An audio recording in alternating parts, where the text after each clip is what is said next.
I was talking with my mom a few days ago. She was telling me a story about when she was young. In her elementary school days, she only had 2 meals a day. At that time, everyone was poor. Not many people could afford to bring lunch to school. She received a loaf of cornbread as a ration in school.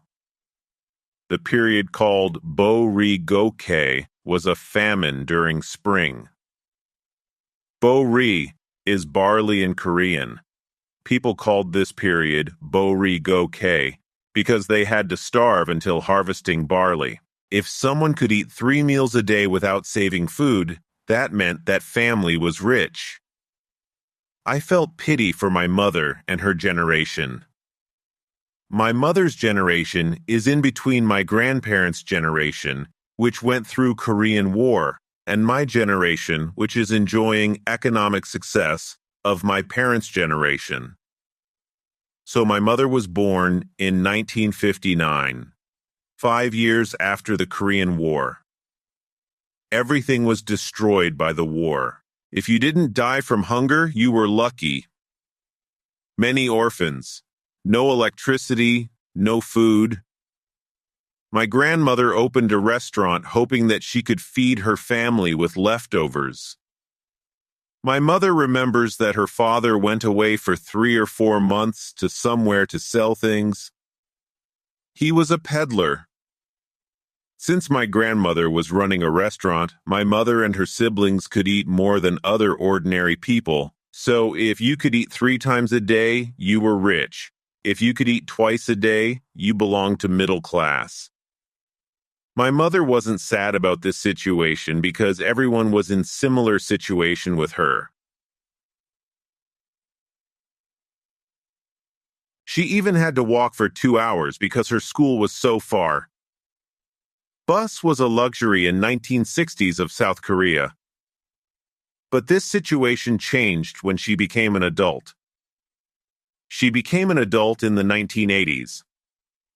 At that time, South Korea was still ran by a junta. Even though President Park Chung-hee was assassinated, one of his generals, Chun Do-hwan, took over the country. People in Gwangju called for democracy. Chun sent an army and declared a martial law. Hundreds of people died and the movement was crushed. Life under junta would be strange if you have lived under democracy. There were curfew, time to salute President Chun, and regulations about attire. Everything was under regulation by one person. Anyway, South Korean economy was getting better. In the 80s, people could eat 3 times a day. Subway and other public transportation were introduced. But people weren't satisfied under the dictatorship. There were many demonstrations. You could see tear gas often on streets. Fully equipped polices were beating people.